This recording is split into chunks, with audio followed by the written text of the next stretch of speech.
Check, check. I checked, therefore I am. Here I am. Checking, checkity, check, check. What a lovely day here at the RCMP Southeast District Headquarters.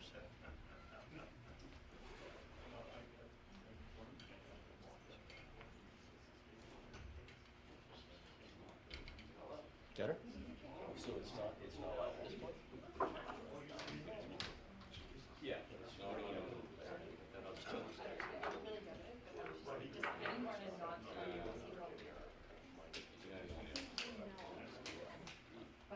Yeah. Okay, that's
Okay, I have a couple of phones here that I'm going to cover up, unfortunately.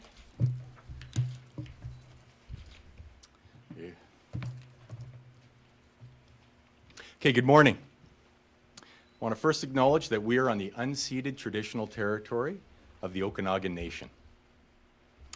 My name is Brad Haugli, and I'm the District Commander for the RCMP Southeast District, which primarily encompasses the southern portion of British Columbia, overseeing nearly 1,300 employees in 45 different detachments, providing a service to a population base of 760,000.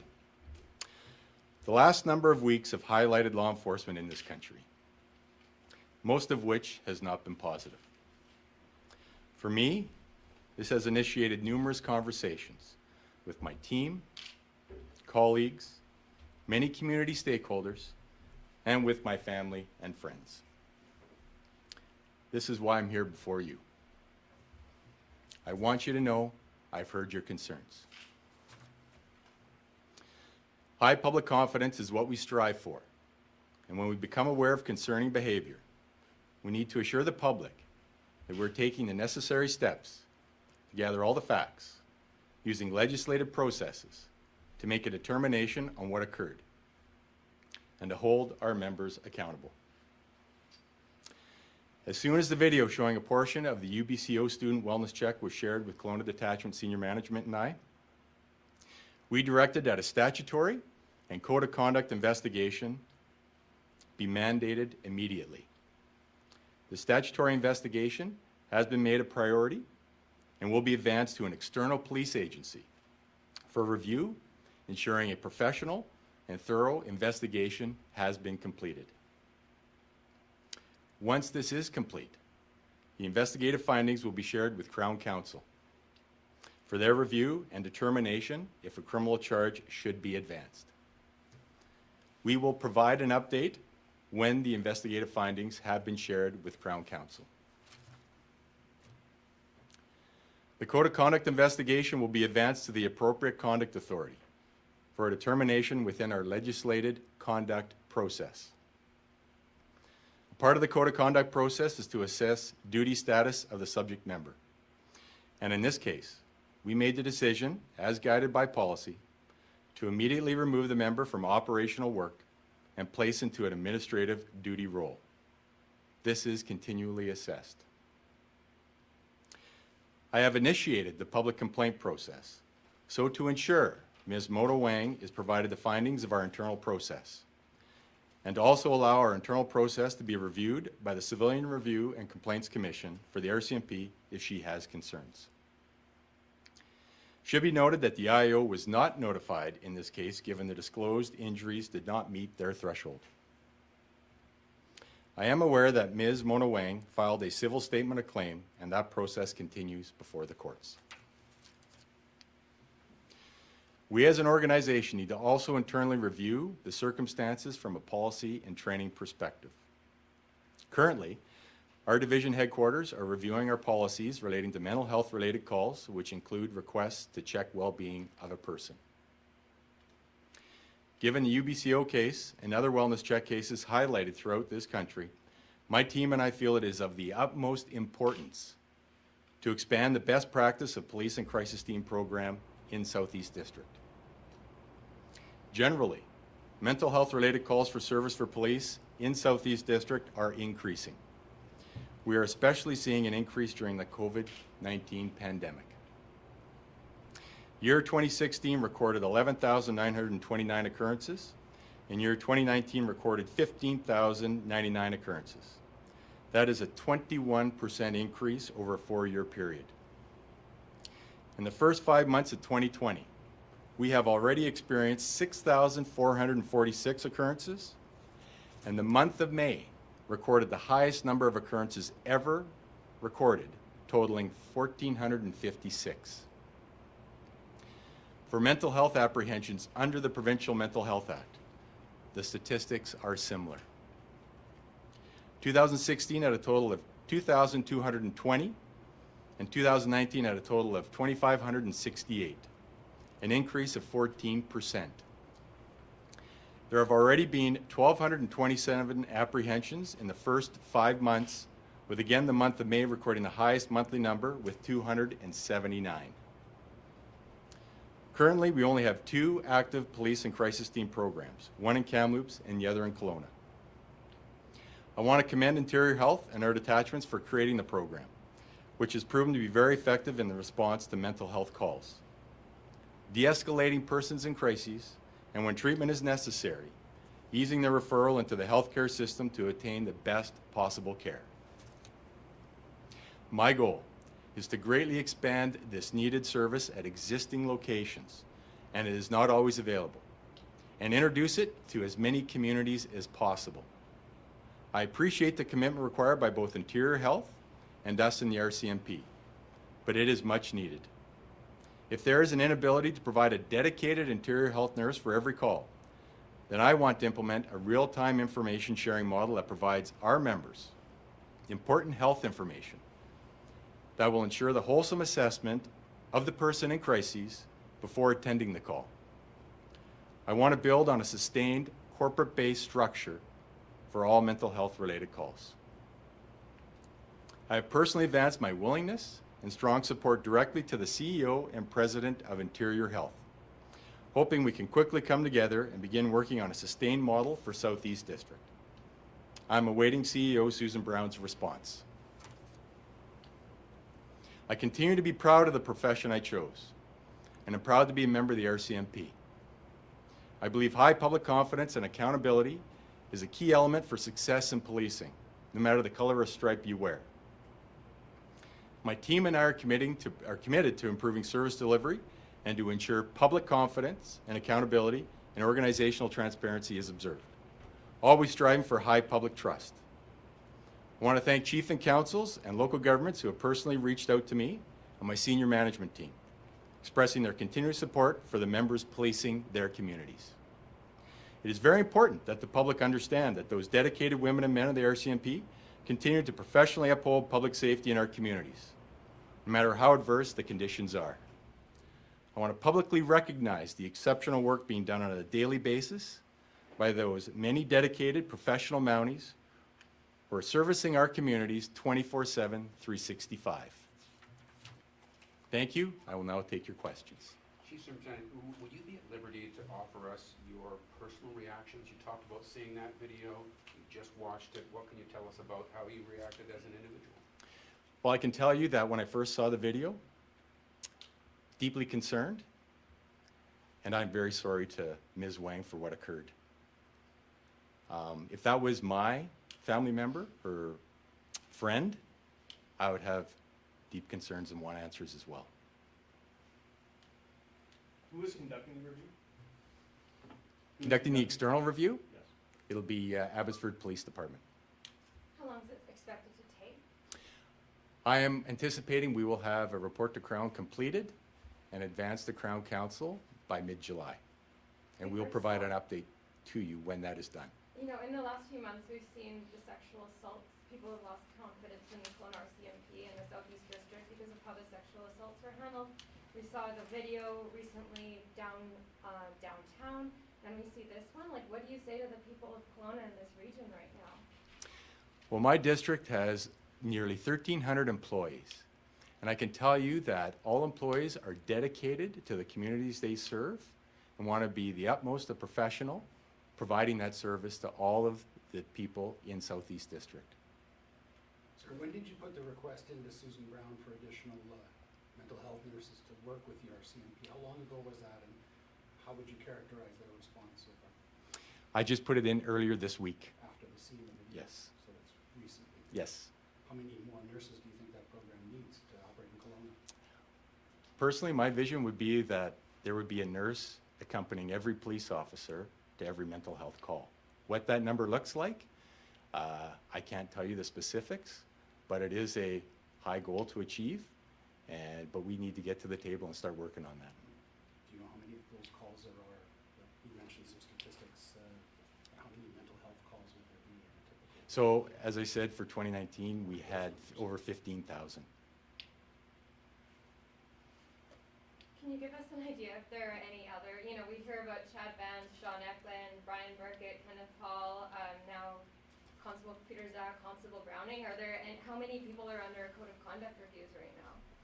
Well, I'm not prepared to give you that number, but I would ask that the public understand and appreciate that we have legislative processes that have been enacted as soon as we've come to learn on the behavior that has occurred. And through those legislative processes, we will determine on if there should be accountability advanced as per the legislation that we have. And just to be clear, Constable Browning is still on desk duty? Yes, she's on administrative duties at this time. Why has that decision been made versus often they get suspended with pay? We are guided by our policies and legislation when we're making determination of duty status. How would you characterize the mood of the rank and file given recent events? Are they demoralized? Are they angry? Or perhaps an increasing public perception they're not doing their job well? What do you hear from your members? Well, my members, in my view, are doing an exceptional job. There's a number of dedicated women and men that show up for work every day, even through the pandemic, when there were restrictions placed. And I would say that right now, they are concerned on the support from the public, but it is my job and all of our senior leaders to uphold the morale of our members and to ensure that they are provided the support required during this period of time that we're going through.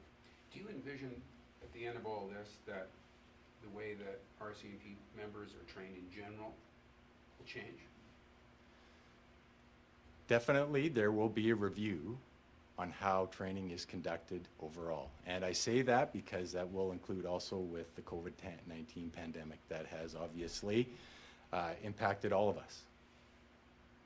How long is the training at Depot for an RC? 6 months. 6 months. Has that changed in any significant way in the last 10 years? The duration has not changed, but over time it has evolved, taking into consideration various aspects that have been identified going forward, such as diversity. It also has taken into consideration our ability to use force. So I would say since I've been at Depot 30 years ago, it has evolved much for the better. Well, why should law enforcement be involved in mental health interventions at all? It's not a matter of criminal justice, it's not a matter of policing. I would agree with you. I would say that mental health calls should and could be assessed by a mental health worker, trained mental health worker, and we would be a support mechanism if they felt there was jeopardy to themselves or others. So why would you call for more RCMP resources as opposed to resources to another governmental organization, another part of the health system? I would applaud an increase in mental health nurses for mental health related calls. I would like to see that. You mentioned the possibility of police having real-time access to a person's medical file, I suppose, so they'd have more information about that person in the absence of additional nurses accompanying RCMP. Doesn't that raise a whole bunch of privacy issues about police having access to an individual person's medical history when they show up on their doorstep? What's most important is ensuring that that person in crisis gets the help they deserve and the response provided accordingly. How would that help an individual RCMP? What might have been done differently in this case, do you think, if an officer had that information? I don't have the full facts as of yet, what occurred when the call came in to what occurred in the apartment of Ms. Wang. But I would say that if we had our PAC team there, that situation may have been differently. Once you see, I understand that initially it wasn't reported to the IIO because it didn't meet the bar for the IIO, but then when you watch the actual video and you see the aftermath of her injuries, do you not think that decision should be reevaluated? The injuries have been, we interviewed Ms. Wang as late as Tuesday, and there's no evidence still that shows that we need to advance this to the IAO for their notification. Can you respond to the petition going around that already has 340,000 signatures suggesting that the constable involved should be not just suspended or put on desk duty, but terminated? I appreciate the concerns from not only the petition, but I've also seen the concerns from the UBC president, concerns from the mayor here in Kelowna, and concerns from a number of individuals through email and phone to the detachment. I want to reassure that we are doing everything we can to make it a priority within the legislative processes that we have, that accountability will be advanced as appropriate. Would you think that body cameras would help or hinder in a scenario like this? So body cameras, again, anything to improve the transparency, I'm open to. It's a conversation of cost, a significant cost and impact to any police department, including the RCMP. So, those are conversations I hope are occurring and will continue to occur. Again, anything that we can increase transparency, I'm open to. What would you say to the public that's just reticent now of calling law enforcement for what might be considered a mental health issue or a minor matter, or even frankly minor crimes, because they don't feel police will do the job that they expect? Well, I would say your characterization of the public is fairly broad. There's likely individuals, but I would say the majority of the public still feel confident and safe with the police force of jurisdiction for their community. I think I heard you say that the training for the RCMP officer is 6 months. Yes. How much of that is training in dealing with mental health issues? Good question. I do not have that in hand. I can tell you that we, serving members, every 3 years, go through a crisis de-escalation course online, and then we go through practical scenarios at our Pacific Region Training Center. It's my understanding that the lawsuit by Monowing was initially launched, and it looked like the RCMP should have been aware of the surveillance video a few days before you actually made the decision to put Constable Browning on desk duty. Like, can you speak to the lapse in time there? Even, I think I got a response from RCMP then the morning before, and then after the story started to get traction by 3 o'clock in the afternoon, there had been a decision made to put her on desk duty. So can you talk to the lapse in timeline? I can tell you that the civil statement of claim, written civil statement of claim, to the video that's in question, provides a completely different picture. And that as soon as the video was disclosed and observed by Kelowna Senior Management, myself, we initiated the processes as I described. And so you didn't see the video right away when it was initially released by the courts? I did not see the video right away when it was initially released by the courts. The PACT team, how many members are on there now? So it all depends. So in Kelowna, we have 1 member, and in Kamloops, we have 1 member. So capacity is obviously an issue, and I want to increase that capacity so we have more nurses and more members to attend to these calls. What kind of training are they getting to be on the PACT team versus frontline duty officer? So they're working with the nurse that they are assigned in de-escalation techniques on a constant basis. There's no formalized training that I know of for that specific program. And what are the approximate hours they're working right now? It all depends. It fluctuates. It varies. So when you can appreciate leave and training and you only have 1 nurse, 1 member, it's difficult and challenging to cover 24/7, 365. So it fluctuates. But it's not a 9 to 5? It's not a 9 to 5. I thought they had expanded the Kelowna one, I think last fall, so that there was more coverage. Do you mean there's 1 officer on duty at any one time, or We need to, that has fluctuated, I can tell you that. We've had more and less depending on the capacity. so you're at 1? Yes. Can you speak to the prior investigation that took place for Constable City Richard Zach on Nathan Strader, the incident that happened prior to that? You looked into it, but there was no disciplinary action against him. It was the second incident with him. 2 points with that one. I have looked into it, and if you would read in the LOD that we reached out to the complainant hoping that he would provide a statement, which he did not, and also that that complainant has the ability under the CRCC to have his complaint reviewed and determine if we made the right decision or not.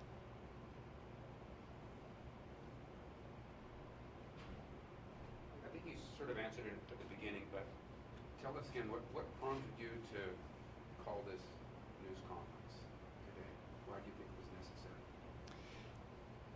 two things. First, it's as important to ensure that the public have the trust of their police force. Second, to ensure that our members know, my members know, that their leadership is recognizing the dedication that they provide 24/7, 365. Given the cover-ups that have happened at this district over the past few years, how do we have confidence in your ability and in the ability of Kelowna Detachment to move forward transparently with full accountability from management, not from the rank and file, but from management? I can tell you that transparency and accountability continue to be the high-level piece for this district. Will you release the report publicly then? Report, which report? The review, the independent review, will you release that publicly? Same report that you released to the Crown? Same repeat. Well, we've got to appreciate the criminal process. So it'll go to Crown Counsel, and they will have to make a decision on if they're going to approve a criminal charge or not. Depending on what Crown Counsel does, it'll be dependent upon what we do. If you want to reinstill public confidence, why does it take a week or 2 weeks for you guys to come in front of the cameras? Why can't you respond on the day of when we ask you for comment? Very good question. And for me, I felt this time it was important for me to come and speak to all of you. But why the delay? Why couldn't you do it a week ago? Because I wanted to also bring forward our statistics and my vision of expanding the PAC program throughout Southeast District.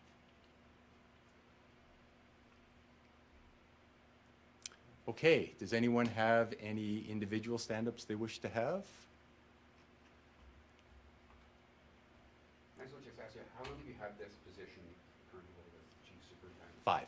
5 years? 5 years. How many news conferences have you done in this 5 years? 2 or 3. So only when it's something of the highest importance. Highest importance to me, exactly.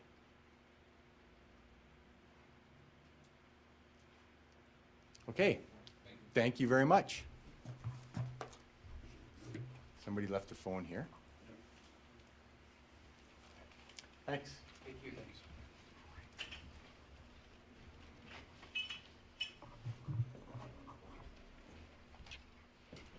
Justin, was Sean Eckman on that team?